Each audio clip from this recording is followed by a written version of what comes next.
Hello, ghouls, and welcome to Brave the Basement. I'm your host, Ghoul the Rules. I'm your co-host, Black One Jack 2. If you enjoy getting a little scared, ghost stories, haunted houses, a believer in the supernatural, or maybe even a skeptic wanting to look at things from a different perspective, then this is the show for you. Today's episode is sponsored by Ed's Barbershop. Ed's Barbershop is located at 210 Lane Street in North Judson, Indiana. So if you enjoy getting your hair cut from a hometown barber with that old-fashioned feel, then dial 574-896-3344 and schedule your appointment today. Hey, Blackjack, how's it going? I'm doing great, and guess what today is?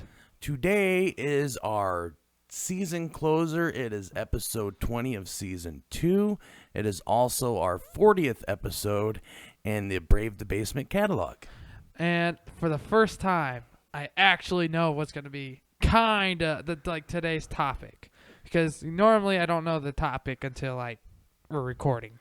So we held a contest a while back, and the first person who could follow the clues on bravethebasement.weebly.com to figure out who our one-off serial killer episode and who that serial killer would be got to choose the topic for today.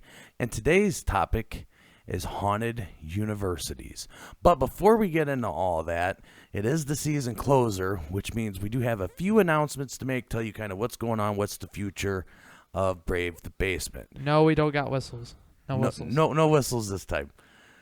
So the plan is, after this episode releases, and I'm going to check the calendar so I can give you guys the proper date. I meant to do that, and it slipped my mind right before we started recording. But we're going to take a couple weeks off. So this episode is going to drop on August 9th. So the next episode, for the first episode for season 3, will be on August 30th is when that first episode drops. So we're going to take a couple weeks off. So we went 20 weeks straight for season 1, took 2 weeks off. This is our 20th straight week as well, so we're going to take a couple weeks off, just recharge our batteries. So what do we have in store for you for season 3? We got brand new logo and brand new entrance and outro music. And so, Blackjack, I put you in the hot seat last time, and I'm going to ask you the same question I asked you at the end of season 1. Do we play all the ghouls out there the new music? What did we decide last time? I don't remember. Well, you decided to do it. Should we give them a little bit of a tease? Yeah, I say we play them the whole thing. All right. Okay, so, and just so you know, and it's kind of funny for me because as much as we love our entrance music, by the time you get to the 20th season, because you guys hear it at the beginning and at the end of the show, I hear it at the beginning to the end of the show, I hear it in between the shows, I hear it when we create the shows, because by the time that we're done with season, by the time we're done with the season, we've heard this thing 300 times, so we're over it, right, Blackjack? Yes. So, without any further ado, here is the new entrance music for season 3.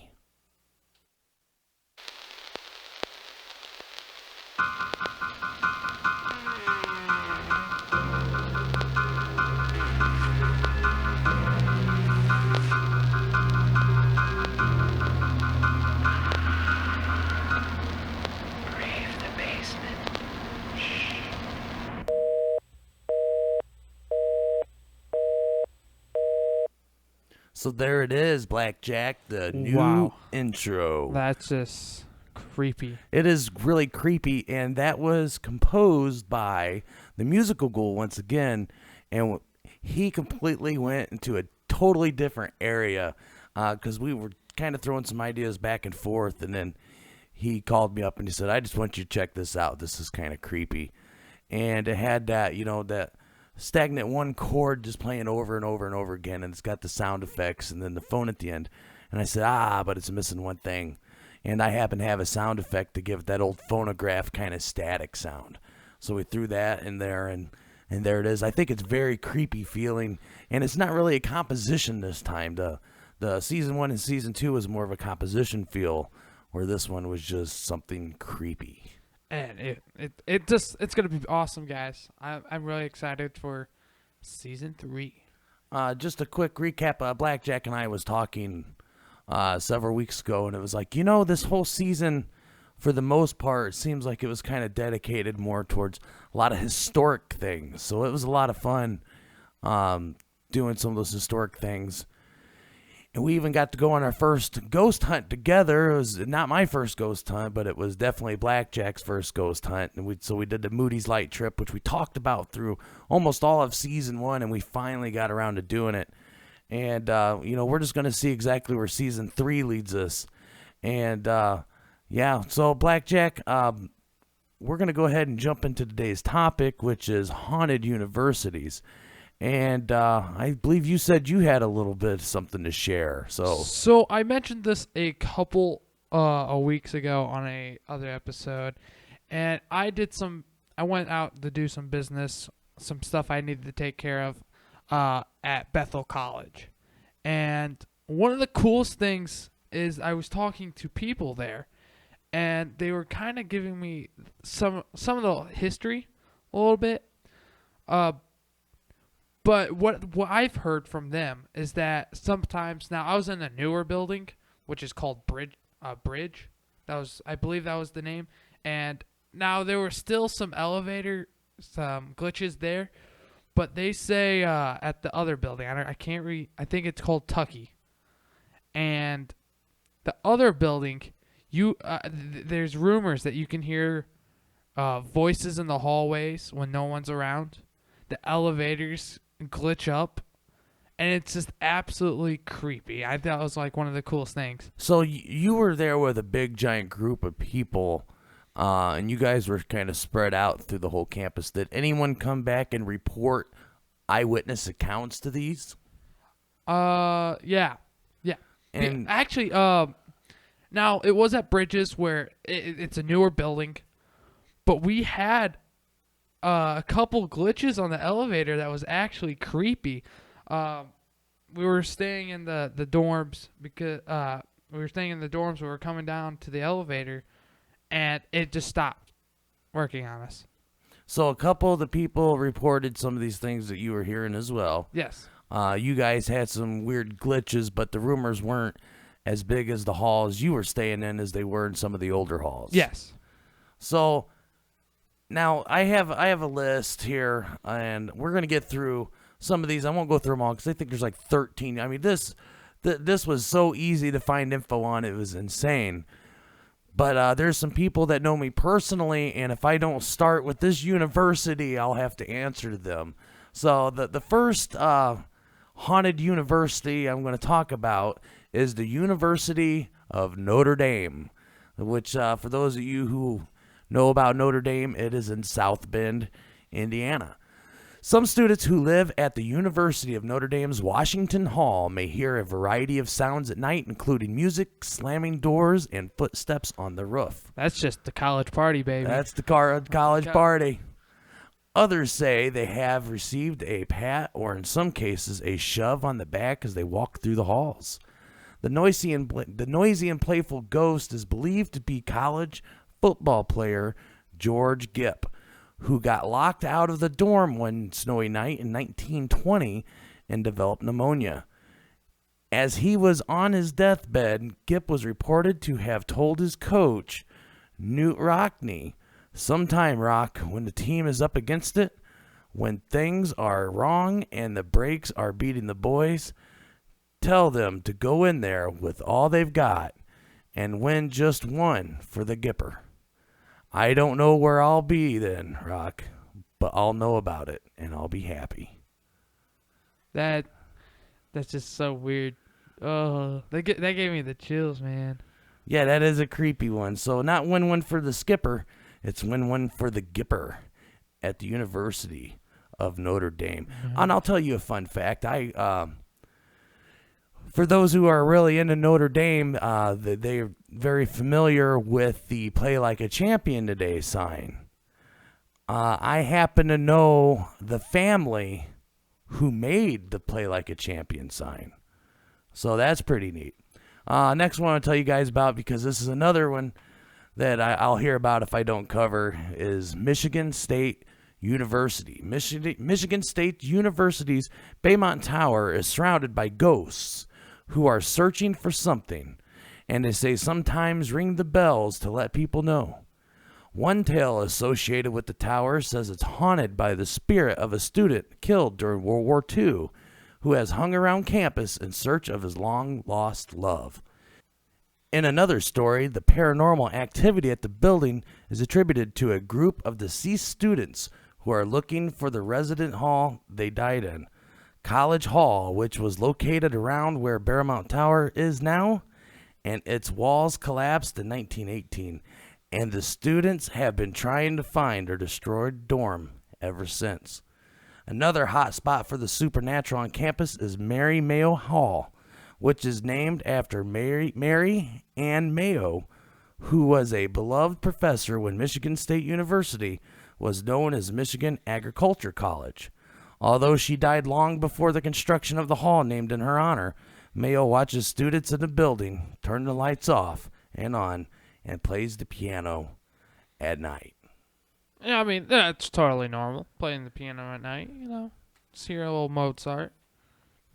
So it is fun because it seems like almost every single college that's been around longer than just a few years has got a lot of paranormal things. And I think it makes sense, Blackjack, because, I mean, how many people are attending a college at one time every single year? And, there's just people. If you've ever visited a college campus while school's in session, I mean, there's just people everywhere.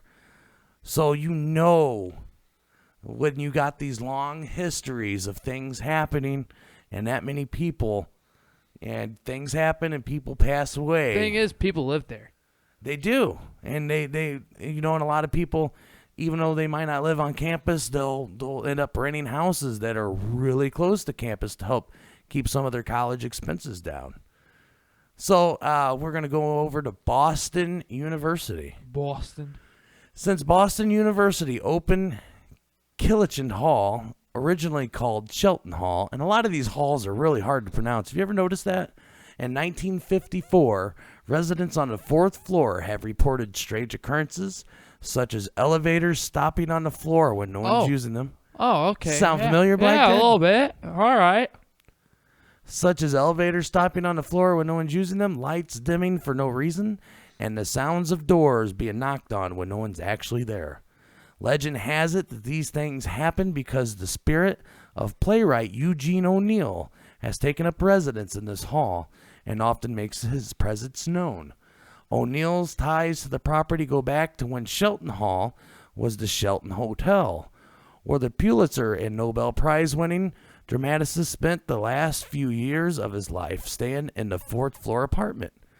When he died in 1953, his widow reported she had been visited by his spirit, and even after Boston University bought the building a year later, O'Neill's ghost stuck around. Today, some students use the haunting as an opportunity to receive creative inspiration by intentionally trying to connect with the dead playwright when they have writing projects to do. O'Neill's ghost is not the only famous haunting that is occurring on the Boston University campus. Miles Standish Hall is also reportedly haunted because of the gruesome Boston Strangler murder of the 1960s. People believe the serial killer now haunts the building because one of his last victims lived there. In fact, students claim that sometimes when they return to their dorm rooms, they find their dresser drawers ransacked and chairs moved around as if the killer is still hunting for the possible victims in his afterlife. Great. Boston. Way to go, Boston, Way to go, for Boston. having an extremely creepy college. Yeah, go Boston. So far, Blackjack, do any of these schools stick out to you as the place that you want to attend? No. No? Any place that has creepy stuff, I'm not going to. I think that rules out about 99% of your college options. Yeah. There's always online. No. So here's one about Drew University. I don't even know where Drew University is. I'll be 100% honest here, Blackjack. All right. But it says footsteps could be heard when there's no one else in Meade Hall. The attic door opens by itself. Security guards report seeing a shadowy figure that disappears whenever they get close to it. And when a fire broke out in the building in 1989, 2 firemen claimed they saw a woman dressed in 19th century clothing who suddenly vanished when they attempted to rescue her during a 23-hour blaze that nearly burned the hall down to the ground. All of these events are believed to be caused by the ghost of Roxana Mead Drew, who was married to the founder of the college, Daniel Drew. Although her husband passed away in 1879, she has chosen to remain in the building named after her and regularly interact with the people who go there. Yay. So that one's it's always the burning buildings. It's always the burning building? Yeah. It's always. So we're going to head on to the next college, and that is going to be East Tennessee State University. When founding president Sidney G. Gilbreth was in charge of the East Tennessee State University, he oversaw the school's early curriculum that consisted of courses in English, science, history, agriculture, and education. During his tenure, which spanned from 1911 to 1925, East Tennessee State University opened its library, published its first issues of the school yearbook and campus newspaper, and established new academic departments. But Gilbreth's work wasn't done after his death. According to folklore, Gilbreth still looks out for the best interest of the school by turning off lights and closing windows as needed around campus. In addition, some say he goes to the school's theater to enjoy students' performances. Another ghost on campus is experienced on the second floor of the Burleson Hall, where English teacher Christine Burleson is believed to watch people pass by through the eyes of a portrait of her father, former Dean David Sinclair Burleson, that hangs on the wall. And in Clement Hall, people hear the playful sounds of marbles on the top floors of the building, which is believed to be a ghost that is known by only the nickname Marble Boy. You know what? That doesn't seem that bad. You got a night ghost janitor. You got a nice teacher looking out for her students, and you got Marble Guy. It isn't that bad, is it, Blackjack? No, that sounds like a good school. So we're going to go ahead and go into one more, and this will be Pennsylvania State University. Ghost experiences are such a large part of Pennsylvania State University's campus culture that the school has its own paranormal research group. We're going to have to check into that one, Blackjack. One of the most famous hauntings at the college is taking place in the old botany building, where the ghost of Frances Atherton, who was married to the school's president in the early 1900s, guards over her husband's final resting place from the windows of the building. Another hotbed of hauntings on campus is the Schwab Auditorium, as those who visit say performing arts majors are not the only ones putting on shows there. A noisy ghost can regularly be heard pushing chairs around in the attic, and the cacophony only gets worse when students are trying to take exams. Not satisfied with being outdone by human hauntings, the ghost of the school's first mascot, Old Coley, is also spending its afterlife on campus. The mule was taxidermied and displayed in Watts Hall after its death, and its spirit's hooves can still be heard by students as the animal roams around the halls. Some even claim to hear hee-hawing late at night. That's why I call legacy. That is legacy. So, we're going to look into this paranormal research group, Blackjack. That's pretty neat. Maybe it's because I never really been to college myself, but I didn't know that some college campuses have its own paranormal research group. I wonder if that's funded by the college itself, or if it's more of a kind of just a bunch of students. Yeah, like a club type thing. I don't know. I'm gonna look into that one. That's pretty neat. So just a quick recap, guys. This is our season 2 closer. We are very, very sad that season 2 is over, but extremely excited that we're going to be starting season 3. So we're going to take a couple weeks off. And in those couple weeks, we'll be preparing some of our episodes. And just to remind everybody, if you got some stories you would like to share with us, you can email us. If you would like to record your own voice telling the story, we'd love to have it. Send that over to us. We'll try to get it on the show. just be some great content, some interaction with some of the ghouls out there. I mean, I'm really excited for season 3, and it's gonna be a great season, guys. We got a new intro. I know I said this at the end of season 1, but we got new intro. We got a new logo. We got all this new things, ideas, and planned for season 3. It's gonna be a great time, and I hope you guys come and watch this season.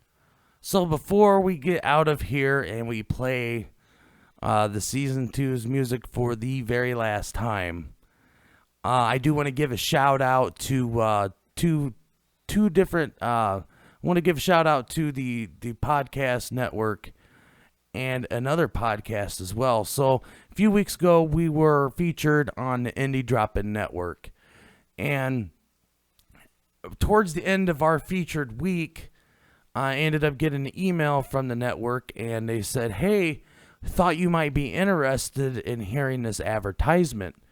And so it's an advertisement that they're putting onto this other podcast called United States of Murder, which is a fantastic podcast.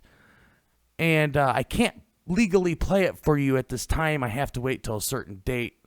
But after this advertisement, towards the end of it, they talk about the first 2 episodes of Brave the Basement and how creepy it was. So I believe if I was looking at my calendar correctly, I'll be able to share that with you in the very first episode of season 3, the very first episode of season 3. Due to legal reasons, I cannot play it for you now, nor tell you everything that they said. But I do have permission from the Indie Drop-In Network and from the folks over at United States of Murder podcast. So want to give a big thanks to both of them for the exposure that this is going to give Brave the Basement. Thank you guys for everything. And I want to thank the ghouls out there, who've stuck with us since season 1. Yeah. And it's been absolutely amazing how much time we spent working on this and seeing how much we've grown. If you listen to us in season 1, episode 1, and then you listen to us now, it's so weird. It is. It is very different, because what's interesting about the podcast world is, you'll start out and, I even thought back then, I was like, I think I got a pretty good layout and a pretty good feel for it. And then I go back and I listen to it, and I'm like, oh, I can't believe we did it like that, right, Blackjack? Oh my gosh. So it is fun kind of watching anything kind of morph into what it becomes, and it seems like, it flows a little bit better now. But it's, hey, I'm always going to love those episodes, and they're always going to be near and dear to me. That's why those were the episodes that I submitted to the network, and plan on submitting some more episodes. And the last one I just submitted was Shadow People, which was like season 1, episode 4, I believe it was. And then I think the other one that I'm going to submit, and those should be airing sometime this year on the network. Golly, what was it? I just literally had to re-edit it just the other day, and I don't remember which episode we said it was going to be. We did the Grandmas part 1 and 2, the Shadow People, and then we did, I think, one later one. Oh, I know which one it was. It just popped. I can't believe it escaped. The haunted house across the street. Yeah. Not so. My grandma's house, yes, was across the street.